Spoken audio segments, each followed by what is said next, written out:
Oh, I can tell that I can be heard, but I can't be seen. Ah, there we are. Oh my God. Hello, welcome to the stream, Beyond the Horizon. This is the first time I've done it, so I'm flapping around like an idiot in front of the computer. I can only hope you can hear me. I probably should be able to. I'm usually loud enough, even at this distance from the laptop. And let me see if I can bring this up on my phone, and that way I can actually see what's going on.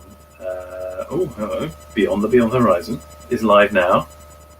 Oh yeah, there's me flapping my arms. That's definitely me. So far, live chat is just me. But I do have a special guest already waiting backstage. Hopefully we'll be joined by more, but I'm pretty sure that the amazing old media guy will keep us fully entertained and informed with his amazing knowledge. Now, let me just check this. Yep, I'm audible. Now, let's bring in old media guy. Hello. Hello. I can hear you. Can you hear me? I can hear you, yes. Contact Awesome. has been made. Brilliant. So I know you've been diligently making notes, which is brilliant. I mean, that kind of dedication is exactly what we want to see. Yes, I was being a complete arse as far as this documentary was concerned and finding every little problem I could with it, even though it was made for one purpose. The thesis was to show the legend of Atlantis has no scientific backing. There is no evidence. And I completely agree, and the documentary did its job. That said, they overlooked a couple of things, some fairly major things in the history of the development of the human race. So it might not be fair to bring these up because they didn't have 5 hours to go into all of this. This is true, although this was very unusual. This is actually part one of a two-part Horizon, which okay. I mean, I only saw Horizon from when I was like an older kid in the late 80s onwards, so I don't know. I don't have exhaustive knowledge of Horizon, but I don't remember there being ever another two-parter. So that was Atlantis Uncovered, and there'll be Atlantis Reborn, which we'll show next week. That'll be our episode 2. Which is, almost, I've never seen it done like that. We'll talk about that a little bit more next week because there's a much more specific focus for Atlantis Reborn. Yes, so some of the things I wanted to bring up that perhaps weren't in this documentary is every culture seems to have at least 3 common ideas. The first, angels, put that in quotes, come from above. Second, the dead go below. The third, building artificial mountains to a god and performing blood sacrifices at the summit of it seems to be a good idea. So it doesn't require, well, let me finish one thing. It doesn't require a theory of Atlantis spreading this knowledge for that to be the case, but the ideas come from somewhere. And it's not the fault of this documentary for not bringing that up, but I think it's a very intriguing idea. It's probably lost to prehistory as to why that happened. Well, that's not true of even the 2 things that they were talking about. I mean, the Egyptian pyramids predate even the oldest Mesoamerican pyramids, yeah? Well, my point is simply this: whether the ideas came from a common source or they were spontaneous, I'm not that much of a coincidence theorist. I couldn't tell you what exactly happened, but why is it that all peoples across the earth say building an artificial mountain seems like a really good idea? I can't believe it's simply status by tyrants. I mean, maybe it is, and I'm wrong. In one case, it was. I mean, the Egyptian ones were big mountains to specific powerful individuals, and there was no evidence of blood sacrifice, etc., or anything indeed going on top of the pyramids. They were just big blocks of stone to show, look how powerful, look upon my works, ye mighty, and tremble. Whereas on the other side of the Atlantic, in Mesoamerica, they were active temples. They were being used, and there was blood sacrifice going on in some of the civilizations. I'm not sure that's necessarily true of all of them, though. Well, it definitely may not be true about all. Remember, I'm just a guy in an armchair spouting off. Me too. I do know. Let's get this right. The Incas or the Mayas, one of the later ones? I'll take ancient civilizations for 200, Alex. Right. Okay. I can't remember. I'm sorry. Let me see I if I can do get know it the right. civilization in Peru is far more interesting, which is it's telling that the documentary left them out because Yeah. Yeah. True. But you've got those blocks that are 100 tons, 200 tons being moved up and down several mountains until they're finally put in place. That is not the cheap pyramids we saw in Egypt, built for a tyrant. That's something else. yeah. And those are always elided when we're talking about ancient history. And that's why I'm angry at science for this, because You're it gives Graham Hancock and such leverage to say, well, they don't want to talk about it because they know something really extraordinary happened here, and they don't want it to mess up their theories. It's like, no, But I don't know yeah. why they're not talking about it, but the fact they're not leaves it open to conspiracy theorists. True. But what you've just highlighted is that they were being built for different purposes, which is kind of the point that they're trying to make in this. Although it was one of the least talked about points in the video we just watched, but they weren't being built for the same purpose.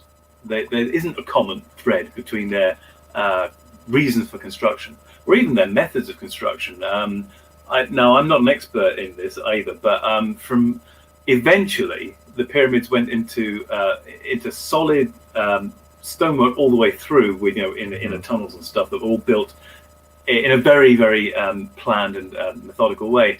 Whereas I believe that most of the my phone's just died.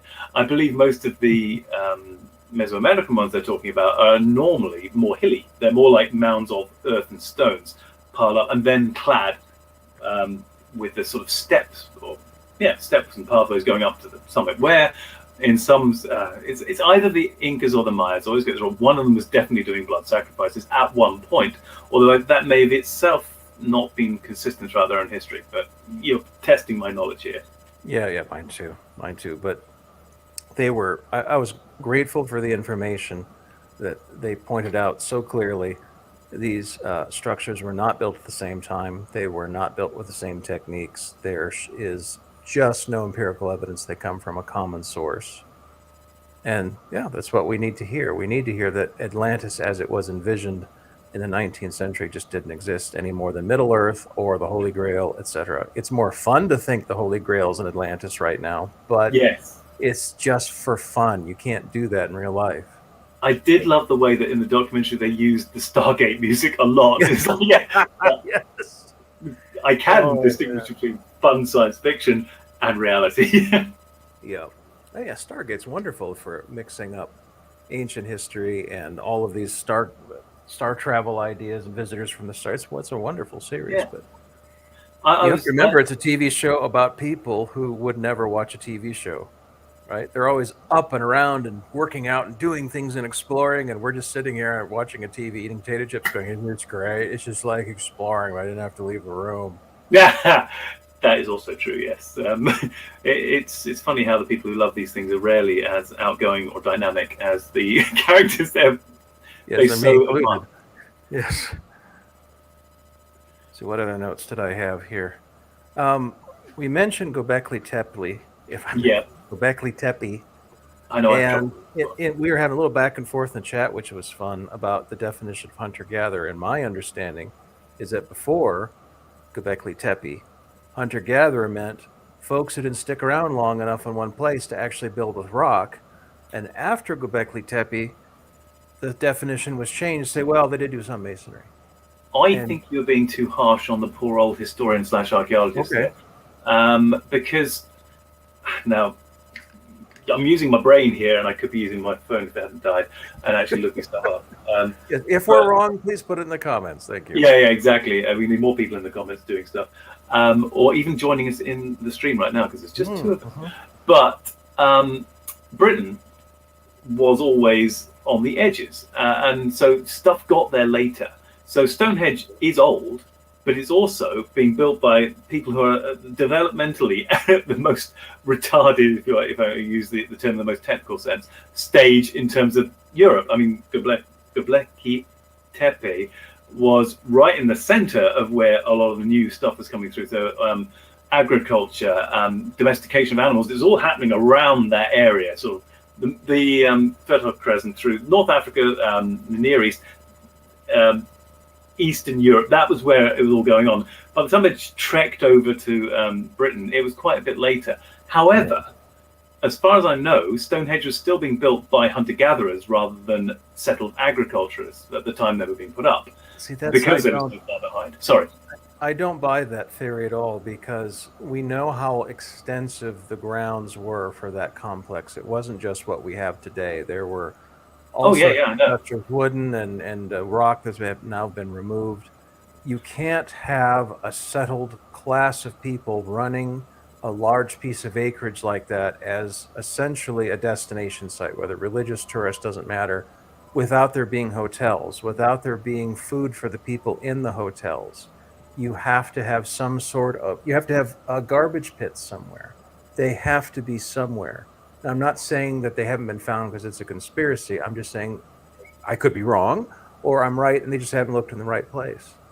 I think they've got a fairly good knowledge, not exhaustive because it is most of it hidden in the mist of history, but they've got some idea of the development of Stonehenge and how it developed over time. And later, there would have been more settled agricultural people using it, but I think it was set up. A lot of the older henges and those types of sites were set up when they were still hunter-gatherer. And I don't think just because they were wandering around predominantly doesn't mean they weren't capable of building these sites as a common place of meeting. Plus, we're talking about populations that were very small back then, so you can kind of that is true. You can see that they wouldn't. It might be easier to get them all doing something together simply because there aren't that many of them, so they kind of had to if they were going to build something like that. But see, that's back to my point. If you have that many people together, who's feeding them? Well, if they're successful hunter-gatherers, you hope they're feeding themselves, and also trading, so that they could feed each other. Oh, but you have reminded me that there was, but that might be when they actually get into the agricultural side. So I will have to think about that. Again, I wish we had an actual expert in this on. Oh, that'd be wonderful. Yeah, especially an expert who has read a little of Hancock or listened to him speak on Joe Rogan. I mean, somebody who is interested enough to say, I've listened to him, here's what I got to say to him back.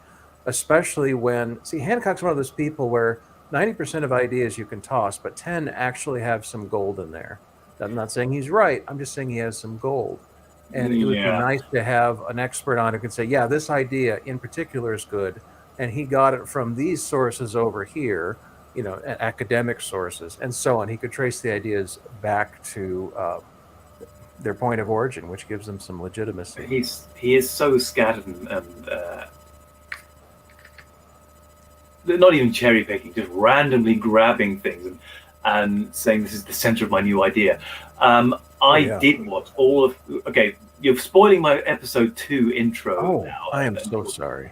But I was really glad when Horizon made this double episode because I'd watched me and my 2 flatmates at the time who were all writing Doctor Who stuff weirdly. But anyway, we were shouting at the screen because Graham Hancock managed to land himself a Channel 4 series. I think it was a 2 or 3 part series expounding his nutty ideas, which had no basis in reality, no logical consistency, no regard for the actual historical evidence that was around at the time. And me and my 2 friends, John and Hugh, as it turns out, both writers and editors and Doctor Who, were shouting at the television saying, this makes no sense. This is disregarding the information entirely. There is no connection between this thing at the site you're talking about. And we were thinking, how did he get a TV series out of Channel 4? Is there no rigor in the commissioning of archaeological, historical, and scientific programming anymore? And then within a couple of years, Horizon pumped out these 2 episodes, and I was suddenly, okay, there is somebody out there who's listening and actually paying attention and wants to refute some of this utter bollocks that was being put forth by Hancock. And episode 2 specifically goes into the ludicrous nature of what he's saying. Now, the fact that 1 or 2 things he says might sound reasonably plausible, that's how he gets his audience. He doesn't say everything that's completely ludicrous. He tries to avoid the word Atlantis because he thinks it'll discredit what he's saying. Well, so he wants a veneer of plausibility about what he's saying. Wonderful. But if you scratch beneath the surface, it's utter crap all the way through. unless you'd like to say something, drag something out, because this would be like 96, so it was a while ago I saw this. So if you want to drag something out that is plausible, that may be based on science, that he said, I might not even disagree with you, but I don't think it'll tie in well to the rest of his ideas. Yeah, what I saw on Joe Rogan and such, he's looking at the outsider geologists, the ones who have what are today crazy ideas and 30 years from now maybe mainstream. And Yeah.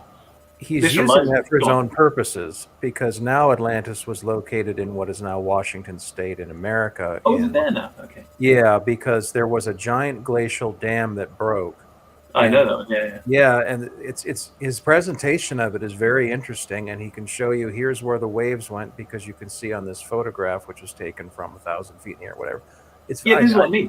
That yeah, it's is interesting. scientifically backed by some. Yeah, there was a ice dam break. There was this flooding. This is why you get the the scar. I've got what they're called, but yeah, that's true. No evidence of a freaking city in the middle of it all, with a massive civilization of technology going on right there. Right? Yeah, he's saying if it were there, we'd have no evidence of it. So, yeah. You're hinting. You want us to infer that there was one there. It's like, well, I'm sorry, there's no evidence. That your own point shoots you in the foot. I'm sorry. It's a shame. It's a shame, because I really liked his South Pole version. That was awesome. It could be the South Pole. Yeah, because that's been habitable recently. Oh, my favorite are the conspiracy theories that say, why doesn't the governments of the world allow us to fly over Antarctica? What are they hiding? And I'm thinking, have you read anything about the polar expeditions? The weather there is horrible all the time. Yeah, I remember rightly, and this is taxing me again, outside my area of expertise strictly, but there's some massive circumpolar winds around the South Pole, if I remember rightly, which make it hard to fly over safely. Mm-hmm. To say nothing of the fact that you've got the ice cap at sea level, and all of a sudden here's a mountain 11,000 feet high. So yeah, you've got to fly very high around the wind swirling around these mountain peaks. Oh, just some of the most treacherous. Forget the cold, forget the ice. It's treacherous just for that. Beyond the mountains of madness. Mountains of Madness, yes. So if you want to make a fun conspiracy theory, having a hold of the center of the Earth in Antarctica is awesome. It's a great idea dramatically, but there's just no evidence. Sorry. Yeah, I don't think we aren't very far apart in our understanding of the situation, our beliefs, I think, because we both like there to be evidence-based stuff, and to simply say that there's a lack of evidence of something is not a good reason to think that something might have existed even of itself. Right. So, but Hancock deserves credit for taking these fringe ideas. He's got a good nose for fringe ideas that might actually hold some water. And sell books. As we talked about the glacial lake that emptied into the Badlands and such. Another is he interprets some of the glyphs in Göbekli Tepe as signs that these were priests using psychedelics. Now, I'm not 100% sure of the history of psychedelics, but I'm pretty sure it's more extensive than was in my textbooks. And same with astrology. Those people understood astrology because they were sleeping outdoors and just looking up at the sky without any light pollution. And they were using the stars for just about everything to determine their calendar. So why wouldn't they come up with stories? Go ahead. It's harder to... because the European stuff is so much older, it's often difficult to find evidence for these very specific practices and things, because there'd be more time for it to get erased. But it is useful to look at South America and Mesoamerica for similar progressions. I have no doubt that they were using hallucinogenics back in the ancient history across the entire world, wherever they popped up, because why wouldn't they? But the Nazca lines, there is really good links between the Nazca lines and the Atacama and the same sort of shamanic practices still going on down towards the coast. It would be in the rainforest, and you get actually the same carving, the same images pop up in the shamanic dream presentations that they do even to this day there. And they're the same kind of images you see in the Nazca lines. So, oh, by the way, I should have mentioned those shamans are on those very psychedelic things you were talking about. So, I don't disbelieve that for a second. But I mean, to say specifics about what's going on at Göbekli Tepe would be really stretching. You have a few scratch symbols on a stone there, and saying specifically what that meant in terms of their psychedelic origins. I would. Yeah, I would have to leave that up to someone who actually has studied it for a while. Exactly. Doomcock, yes.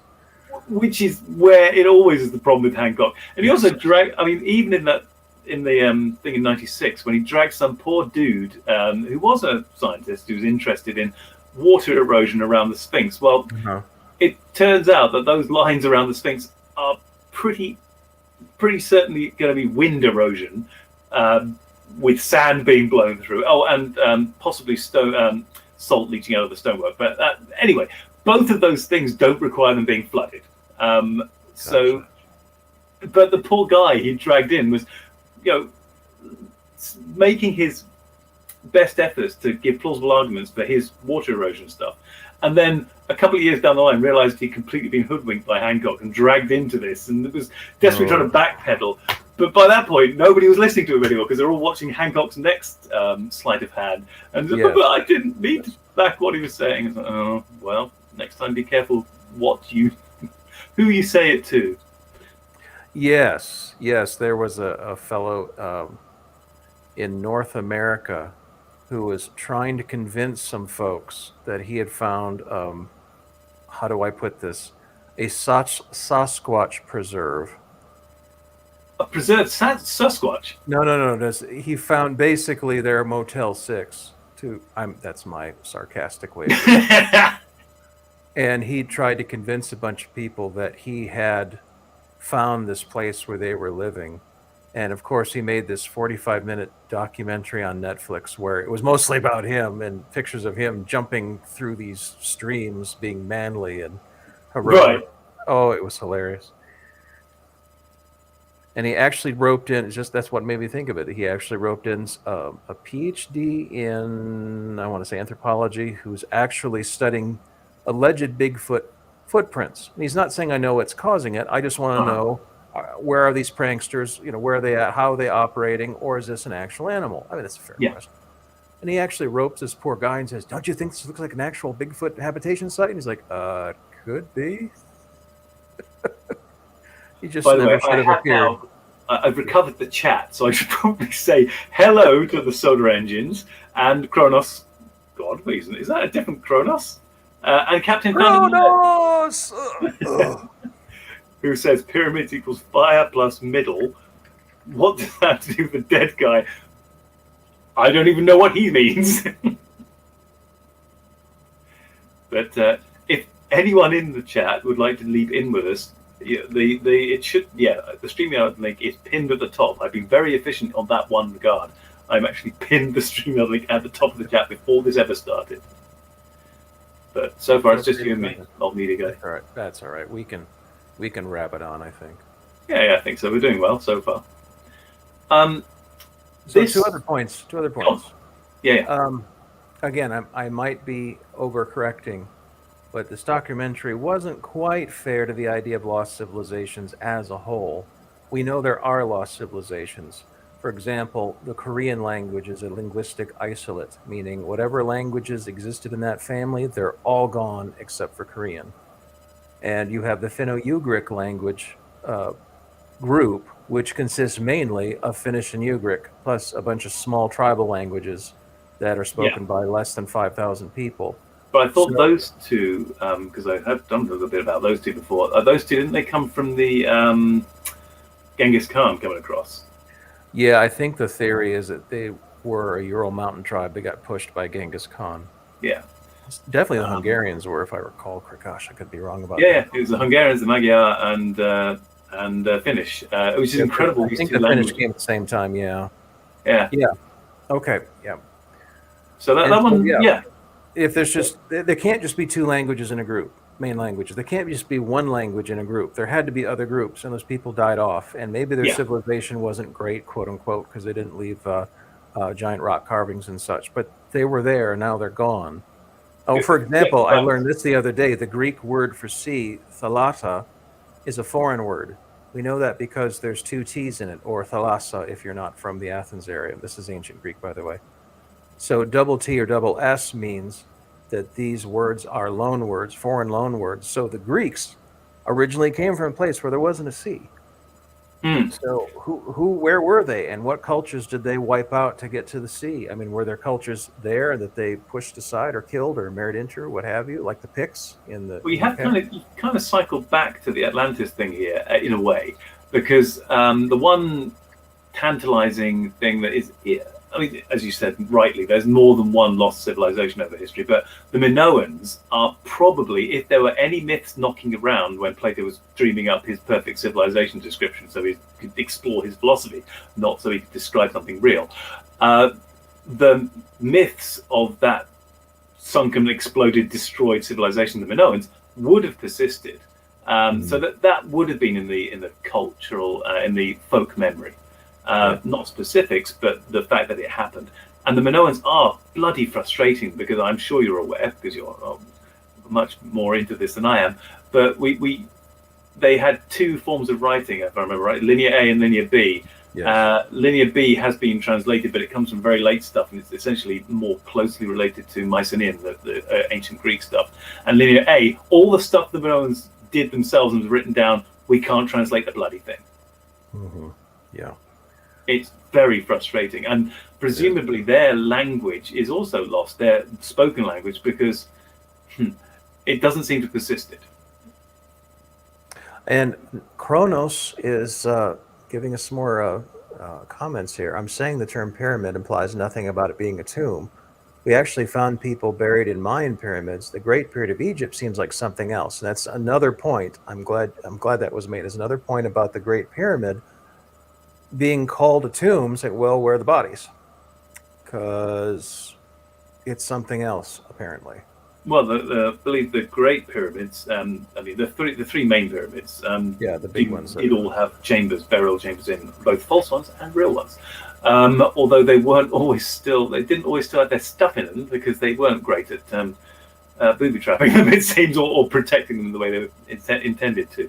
But we've got burial chambers, I think, in the main pyramids. Wait.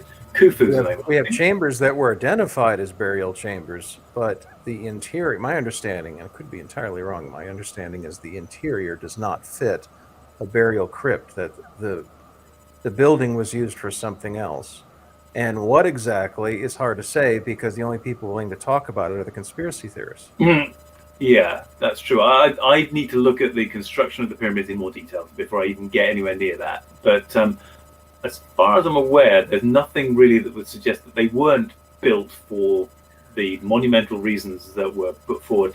And I think, to be fair, all of the Great Pyramids, the Great Pyramid and the later pyramids, were well into the documentary times of Egypt. There's stuff written down about them.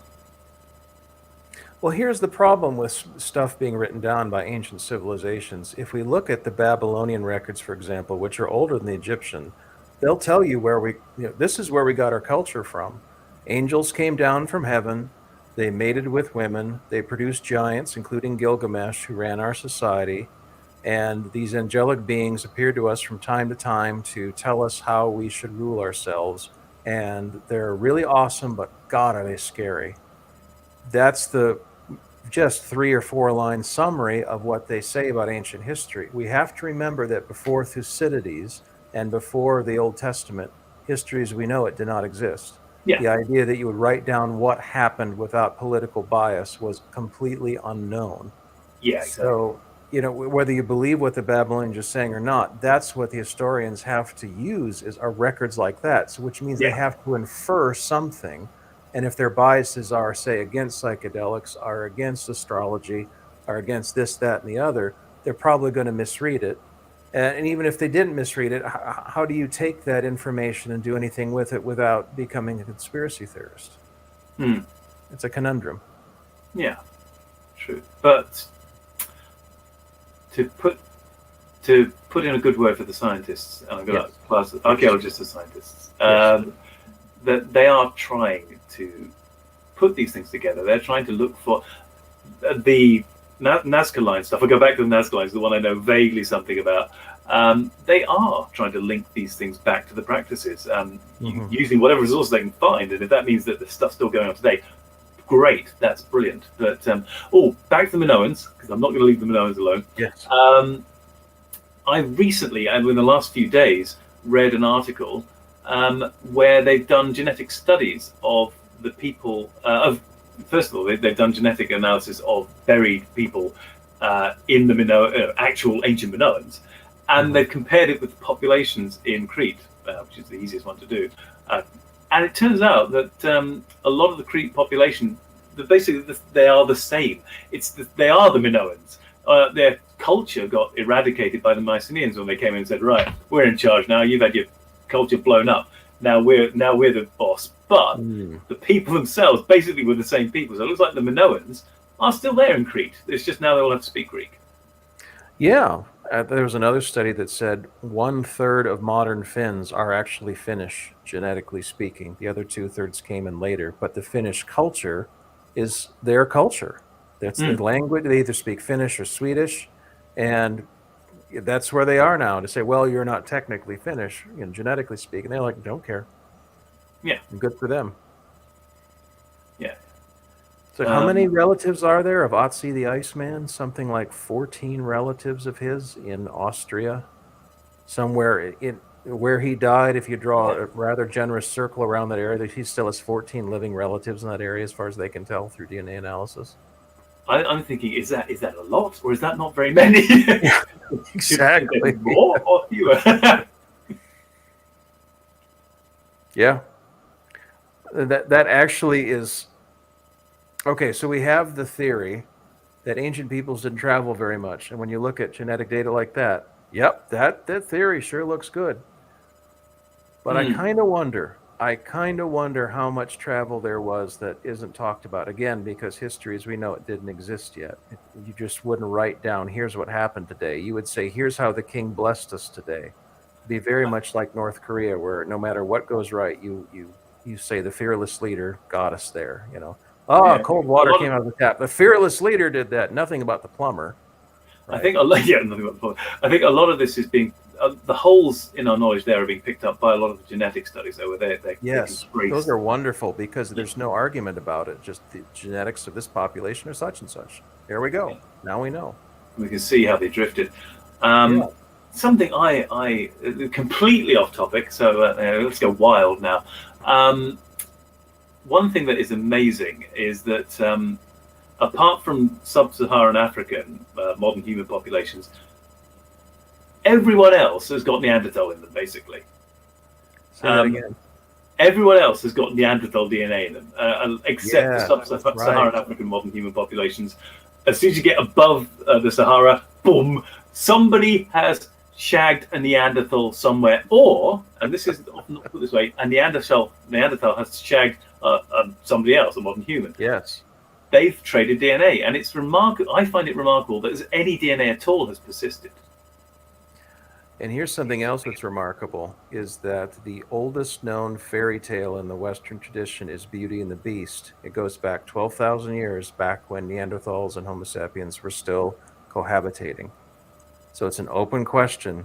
Was this a story based about some girl who was given to a Neanderthal prince?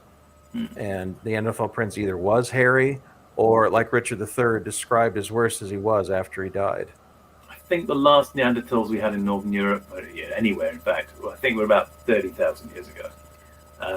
Got to look that up because I remember that the last colony was near Gibraltar, if my memory serves, which it may not. So, going to the web. But, nevertheless, modern humans and Neanderthals were living together for a very long time, like thousands of years together in Northern Europe. Neanderthals obviously got there first, but don't want to take anything away from the Neanderthals. The modern humans and Neanderthals were coexisting for a long time. Something I often wonder, people often present Neanderthals as the losers in this, saying that they were outbred, out foraged, out hunted, out everything by modern humans when they came in. Right. But we still got 4% of their DNA persisting in our DNA. Maybe they weren't such losers to begin with. Is it possible the Neanderthals were a little bit more aggressive when they first got there because they knew the land and they were this was their place, and maybe there was a bit more the other way. Maybe the animals weren't quite so docile or not quite as good as the modern humans as we like to think. Maybe they were at least as good, if not better originally, and then didn't adapt fast enough later on. Yeah, that's entirely possible because we know that the Bronze Age explosion was quite extraordinary. Literally nothing had happened like that in the history of the world before, and it completely erased the Stone Age power bases, the kingdoms and such. That's why the map changes so completely once the Bronze Age kicks in. So yeah, who knows? Maybe they were the losers in the Bronze Age revolution, but they won because they figured out how to get dates. Yeah, exactly. And also the other ones, the Denisovans is another intriguing one, which seems to be related to the Neanderthals, but not quite the same as the Neanderthals. But another population that's in our DNA. At least I point to me and you because we're obviously of European descent. So yeah, we've got DNA and probably Denisovan stuff, and maybe others as well. And there's intriguing studies as to what, as you move further east, there are possibly some other ancient hominid lines that also injected their DNA into us as well. Yes, I mean, apart from the linguistic trail, which we'll never pick up entirely, the DNA trail is probably the most fascinating. Yeah, and that one we might just pick up something that, how far in the background can we go? And it's turning up pretty far. Yes. I remember when they first announced that they discovered Neanderthal DNA in the human genome. Wait, yes, it was that. No, it wasn't exactly that. I was working in a place where there were lots of physicists, chemists, and biologists, and I ran down to the biologists and went, "They discovered Neanderthal DNA in modern human DNA," and they were, how can you not, one, know this, and two, not care? This is probably the most exciting thing to happen in biology for decades, and you weren't even aware that this was going on. Yeah. Okay, so I was completely wrong about Beauty and the Beast. The story originates 4,000 years ago.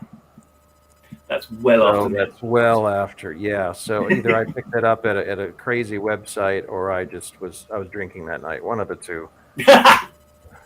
Oh yeah, that's a good reason, huh? You see, that's how these stories start. If you and I came up with some really fun theories that had no basis in fact and just put a lot of spin on them and wrote a really nice, slick book and got some great press agents, et cetera, et cetera, et cetera, people would be spouting our nonsense for the next 10 years until, the new flavor of the week came along. But we're just two guys chatting, and if we're wrong, we admit it. We're wrong. Let's try and retain some tiny shred of integrity and not go down the Hancock route. Yes. So, Chronos he may be rich, but we still have integrity, goddammit. Yeah, there we go. Thank God for that integrity. Okay, Chronos says, I wonder what the real math on that 4% is. If we share 98% of our DNA with chimps, Neanderthals must have been at 99.8% the same to begin with. This is true. I like to point out that it's not the same 4% as the chimp stuff, it doesn't have to overlap with any of that. But well, I mean, so actually, some of it will overlap. Some of it would, yes. Yeah, but even so, the same as chimps. I do remember saying something on this recently, and there are some things that they've said were the same, but actually, when you get down to it, then our genes aren't quite the same, even though they kind of are. But that again, genetics isn't my actual area of expertise. Yeah, it's definitely not mine. But I don't doubt nothing of the fact that correlation does not equal causation. Just because you have the same genes as a carrot does not mean you're related to it. Yeah, exactly. Yeah, I like to think so anyway. But I don't want to.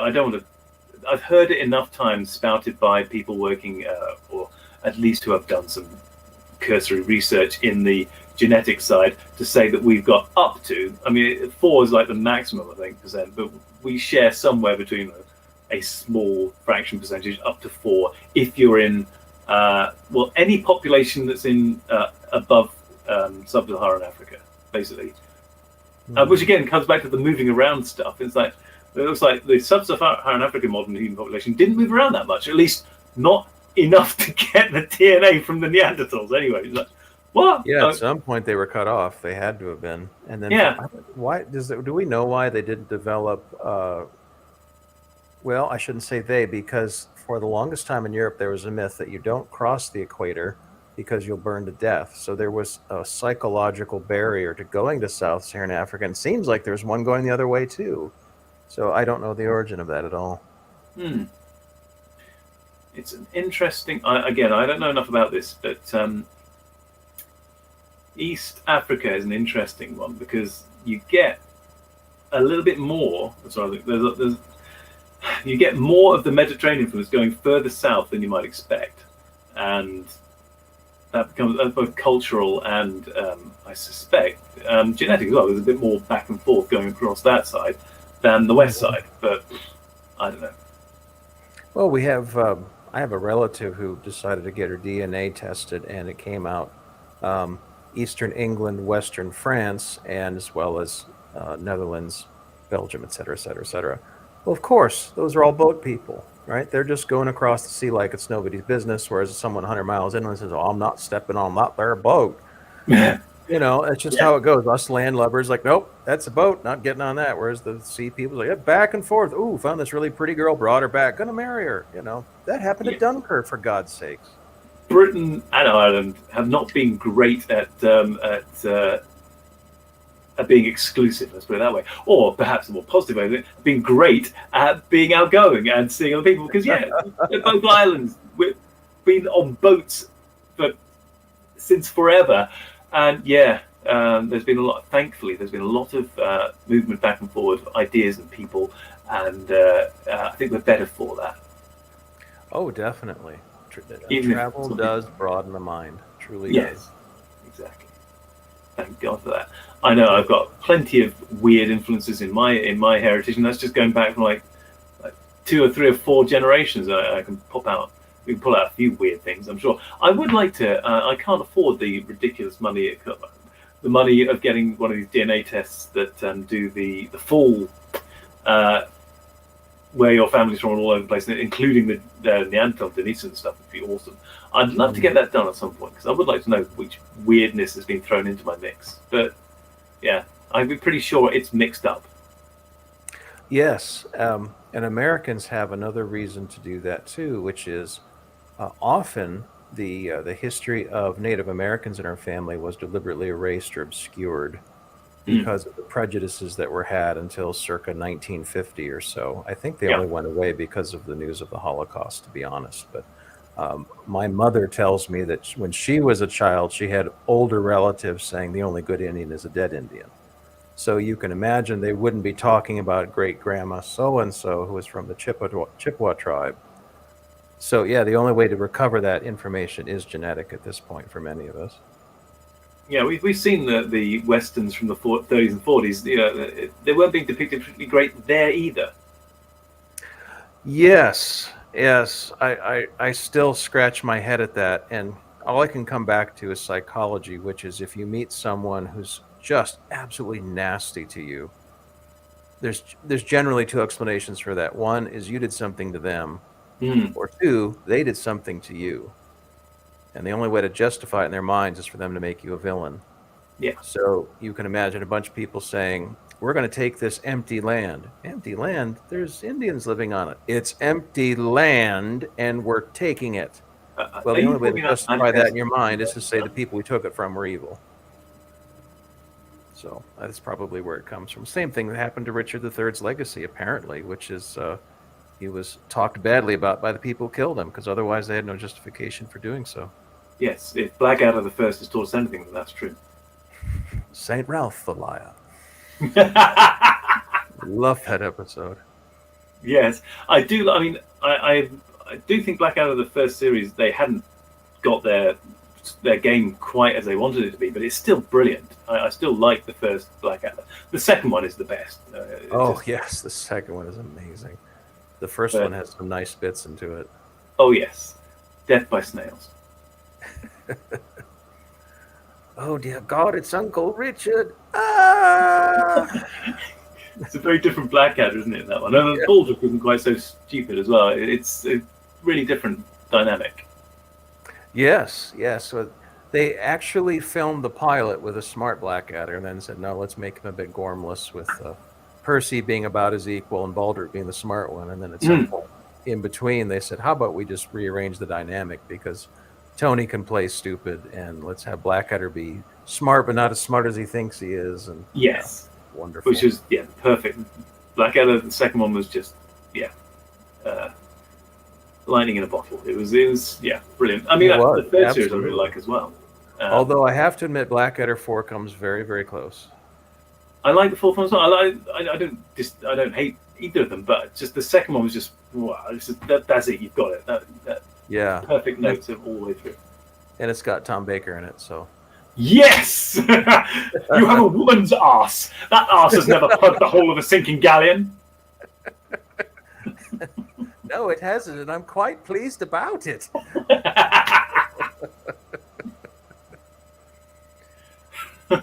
Now we're thinking about all those jokes and trying to figure out which ones can we say and which ones can we deliver with any authenticity because those actors were so good.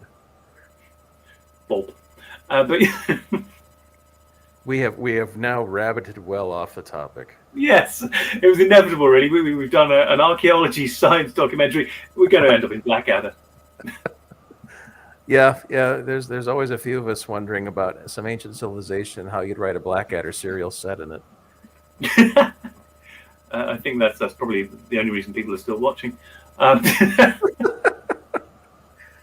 They're expecting us to now write a new Blackadder series because obviously it's needed. Yeah, obviously, yes. Apparently, writing those things was hell because those writers were professionals, which means they spent hours and hours and hours and hours and hours a day, and then they would get the cast in, and the first thing to do would be to pick everything apart and say, "Why don't you rewrite this? Why don't you rewrite that?"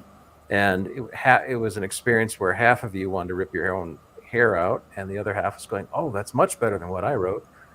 So that's why those Blackadders are so special, because you had so many comedic geniuses saying, "How about you say this instead?" And they listen. To their credit, they listen. But that's also why the new Shakespeare series isn't as funny. Oh yes. Oh yeah, with Peep Show guy who I always forget. Can't remember his name. Yeah. David. It's gone. But anyway, wonderful actor. He's wonderful. Yeah, I've seen. I really liked. Oh, it's gone out of my head. The pair of them, their show was very good for certain things. In a weird related way to what we're talking about, I used to use some of their material with some of the documentaries I'm talking about when I was teaching, using these documentaries. And the one I'm thinking about was Homeopathy A&E. That was a brilliant sketch, and I used it with the Horizon about homeopathy, which I will definitely get to. Don't worry. But it was just really funny, and also in a more philosophical context, Are We the Baddies was a brilliant sketch about. Do you think the Nazis realised they were the baddies when they had the skulls and crossbones on their hats? Are We the Baddies is a brilliant sketch. So he can do some brilliant work. But the Shakespeare stuff, I've seen like half an episode and gone, this is really I'm working my life. I saw the first one. I thought the plotting was wonderful. Then I'm asking myself, why are the jokes just not landing? And that's when you realize, oh, you had all those actors who were brilliant themselves picking it over. And here he's got people who are good actors, but they're not picking the lines over. Yeah. So there's not a feedback coming from the cast. Right, at least not as much, or the feedback coming back wasn't as good, because let's face it, how many people can compete with the combined comedic powers of Tim McInnery and Rowan Atkinson and Stephen Fry and Hugh Laurie and et cetera, et cetera, et cetera? Yes, in terms of feedback, because it was, oh god, obviously Ben Elton was in there from season 2 onwards, but come on, who's the main guy behind Blackadder? Come on. Yeah, exactly. My brain's failing me now as well. It's just been such a long day. With our luck, he's going to watch this and go, they don't even remember me. What did I do to deserve this? Like, sorry, we're over 50. Yeah, no, well, I'm not quite, but, getting there. Don't lie about your age, why don't you? Yeah. That Well, makes it. Chrono says, I suspect in modern writing rooms, people are afraid to say anyone has a bad idea. That's Mm. not impossible. Yeah. It's not a healthy No? way to write. No, I mean, I haven't done much co-writing, but I did co-write one story with my editor friend, co-author, John Binns, and yeah, we were very open when we thought something didn't work, and we chucked things out because of that. And sometimes I would then rescue them, but that's not the point. Well, you Yeah, did that with my story that you're going to be publishing as part of your season 14 anthology. I sent it to you. You changed a bunch of things. You sent it back. There was a whole bunch of changes where I said, that's much better. thank you. And yeah, and there's about 25% where I said, nah, and I rewrote it. And I rewrote it entirely. I got rid of what I had, what you had, and I just came up with something else. And then I think you did You it one realize more that time. And I read that the version final and said, version that's in there, I have gone through that again. okay, what I have to say, it's an improved version. So unless you're Shakespeare, which I'm definitely not, you can generally get a better product by handing it to a writer friend and saying, "Here, see what you can do." Yes, which is the only reason the Three Masters came out even half decent, because John and I were throwing these things back and forth. We'd sort of sit down, have a vague discussion about how to do the whole thing, and then we'd divvy it up. And I'd write a bit, he'd write a bit, and blah, blah, blah. And then we'd come back together, try and mush it together and fill in the gaps. But yeah, we were quite critical about our stuff. And yeah, I really enjoyed writing with John. And the one time we did it properly. Well, who knows? I mean, once you're done with season 14, we may end up writing something together, which we own the copyright for and make millions of dollars for, and then we can argue for the rest of our lives who gets what from the bank account. Yeah, exactly. We already have that problem with season 14, I suspect. But only better themselves, of course. But what was I going to say? Yeah, I definitely want to write stuff that isn't Doctor Who after we've got season 14 out. Oh, yes. I was thinking the same thing, too. I'm actually writing something now that's meant to be a comedy, and I say meant to, because writing all by yourself in this writer's hole that I've got, a very nice writer's hole, there's no worms or damp bits. It's a very nice hobbit hole. Writing comedy by yourself is painful because you never know if you are writing something that's going to make somebody laugh or make somebody groan. Yes, yeah. A lot of the writing does seem to be done by focus groups, which might be great for guaranteeing you get a laugh, but I do think it's zapped the spontaneity and soul out of a lot of writing these days. Yeah, it seems to bet the best with comedies to get a group of writers together like Monty Python or the Blackadder group, which is people who you trust. Or the Jack Benny radio show writers were geniuses. I've been listening to the old radio shows and saying to myself, I never would have come up with that line. It's just genius. Yeah. And these guys are working 10 hours a day, 6 days a week to come up with 16 minutes of material. Amazing. So we have another comment here. So there'll be no Doctor Who refluxed, says the Soda Engine. I don't want to spoil anything. So also, I know you may well have read the chapters I've written. Yes, I did. Yeah. I'm not going to say you have. I know you have, because it made you cry. That's all that's all we're going to say about it. Don't give away. The last chapter brought a tear to my eye. So let that spur all of you to buy his book. But yeah, our book when it's done. That's all it is. But they can buy the first two. That they can go and do that now. But that's not the point. Yeah, I forgot what the point was in fact. But oh yeah, were we plugging your book? Oh no, there was a comment. Yeah, there was a comment. That was it. There'll be no Doctor Who reflux. Yeah, well, I don't intend to do anything after season 14. Let's put it that way. It's always good to have a finish line saying, okay, cross that. Let's do something else. Yeah, I have a weird habit, it seems, of doing things in threes. I don't know if you have anything like this. I do. I spend 20 years on relationships, and when they go bad, I say I'm done. And I've done that time and time again. And thankfully that hasn't happened very often. I haven't walked away from many, but one that did happen was with the mainstream medical community saying, we don't know what's wrong with you, but here's a pill. Do that for 20 years, never figure, at the end of the 20 years, one guy actually did figure out the problem that was causing the need for the pills. After 20 years of saying, here's another pill, and my liver getting to the point where it's going, I got nothing, man.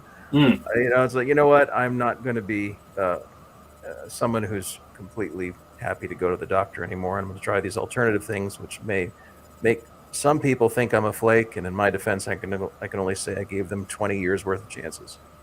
Yeah. I'm not saying that scientists know everything, but something that often annoys the hell out of me is that people don't realize that doctors, medical doctors, unlike me, I'm a scientist doctor, but medical doctors are not scientists. They are diagnosticians. They are basically glorified body mechanics. They are not using the scientific method. They're using their almanac of symptoms they know and trying to match diseases they know to them and cures to them they know to them. It is not the same as doing hard science. So people have an awful lot of faith in medical doctors' protestations. They do know stuff, like a mechanic knows stuff. I would expect a mechanic to fix the car and get it right, but they're not necessarily rigorous, logical scientists. Yes, that's very true. And I'm grateful they're there because there's been a lot of problems throughout human history that we just don't have anymore. In fact, we've forgotten about them because of doctors. But I think what we're reaching, and one doctor told me this, we're reaching the point now where all the easy stuff has been fixed, and now we're left with the hard stuff. And the method by which doctors are trained, that method doesn't work with the hard stuff. Yeah, it's kind of like it's the situation we were facing with software circa 1991, when the projections were, it's just not going to be possible to build operating systems the way we've been doing it, because it's going to take too many man hours to get the product out the door. Instead of 2 years for an OS, it'll be 4, and then it'll be 6, and so on. And I said, well, does that mean the end of computing as we know it? It was, oh no, just that means a new method of developing software will have to emerge. And like later that year or the next year, Linux came out, which was the first big open source project. So there it was. And we're going to have something like that in medicine, where we're going to need a different way of dealing with things. Well, to be fair, for many decades now, it's not doctors who are doing the cutting edge research in cures. It's biomedical scientists. Those are the ones doing that, not medical doctors. Which, again, people don't seem to remember, recall, or realize. It's not medical doctors doing this stuff. It's biomedical scientists doing this stuff. But the doctors need to have a better way to diagnose. They can't simply rely on the patient's memory. Basically, they ask, what do you remember experiencing when you were ill? And if you give them 7 things out of 10 because you've forgotten the other 3, they miss what it's like Sherlock Holmes just not bothering to look at 30% of the clues. They're going to make a mistake. They have to. They need a new way to diagnose medical ailments that don't rely on the patient's memory being accurate. Yeah. What that would look like, I don't know.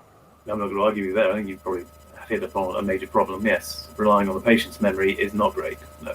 Especially when the patient's coming in saying, I'm losing my memory. Yes. That would not be good. Well, that's a conundrum. Oh, hello. General practitioner. Oh, yeah, GPs. Yeah, I knew he was. Gross has just said exactly what was going through my head. GPs as well. I mean, the best doctors I have come across have been the ones who are working as specialists in hospitals. They are fantastic. But GPs are bottom rung doctors. They're the ones who are dealing with millions and millions of different patients. They have a lot of work to deal with, but they're not necessarily, again, the best diagnosticians. They're trying to get through this stuff as quick as they can with loads and loads of patients coming through.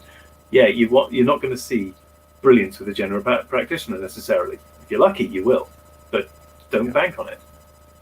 Yes, Kronos has summarized the problem excellently here, which is if you don't know who to go to get your problem fixed, you're kind of stuck, because if you go to the surgeon, you get a surgery, whether you need it or not.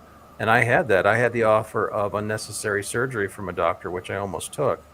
And I finally had to realize, there's something just wrong about this whole situation. And I walked away from it. And he was upset because, there was a boat payment he was going to miss. Well, I was very lucky with the GPs I've had recently, because when I've had to be referred to hospital, the GP has known immediately that I can't deal with this. You should see these people though, because they probably will know how to deal with it. So that's where a GP is doing the job properly. It's like, okay, I know I can't do this. Here are the people who should be able to deal with it. And that's, if you're lucky, that's when you've got a good one.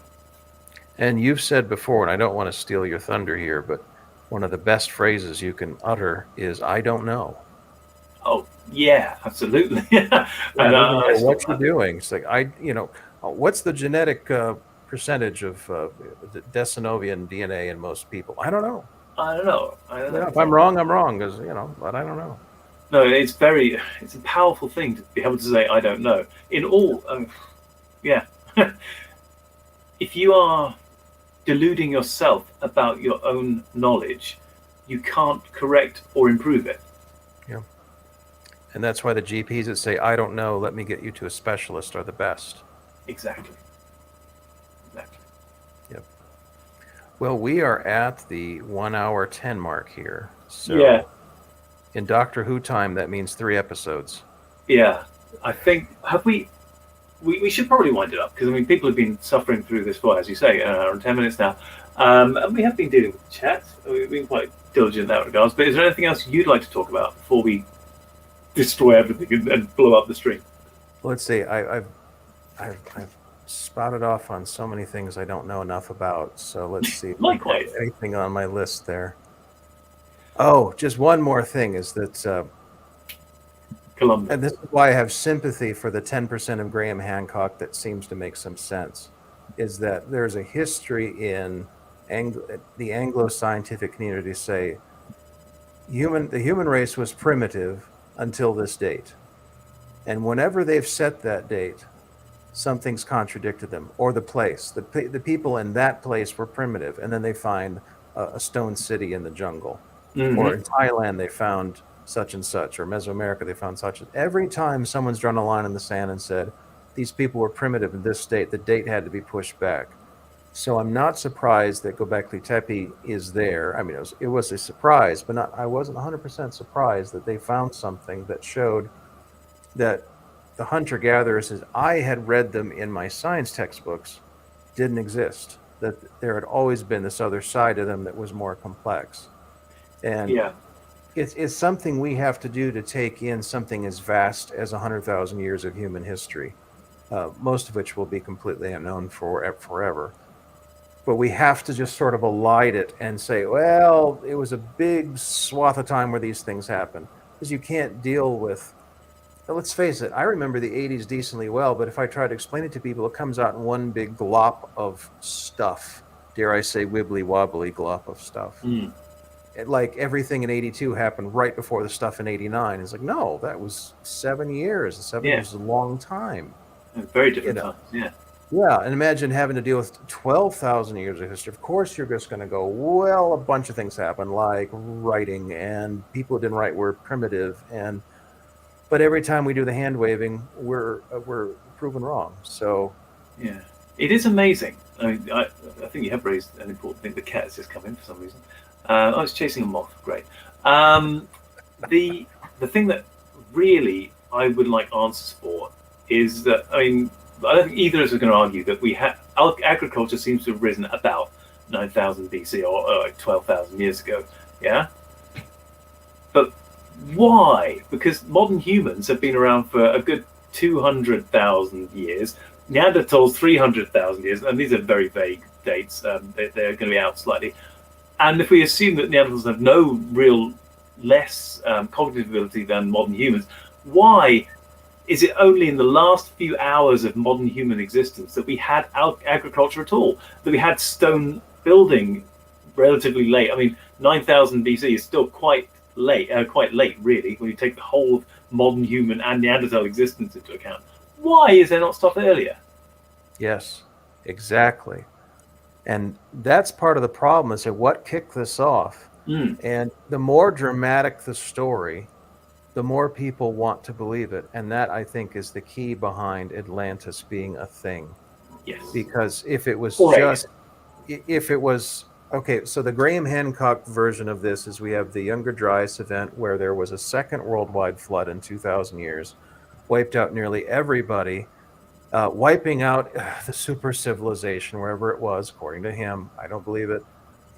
And you only have a few people left who somehow said, we have got to really work to survive, and what we have been doing up to now has failed. We've got to find a new way, and somehow they did. But my story is just as much BS as his, because we just don't know. Hopefully we'll get more evidence. Yeah, to be fair, we do have. I mean, the agriculture story, the tale they told in the Horizon episode we watched was a pretty good one, because we know about the Sahara itself was green, but it started to dry out Yeah. around the time they started to form agriculture in that region. And Göbekli Tepe isn't that far away, to be fair. It's not a million miles away, let's put it that way. So the fact that agriculture arose around that region and then spread out through what was still remaining to be reasonably fertile, all of this makes sense.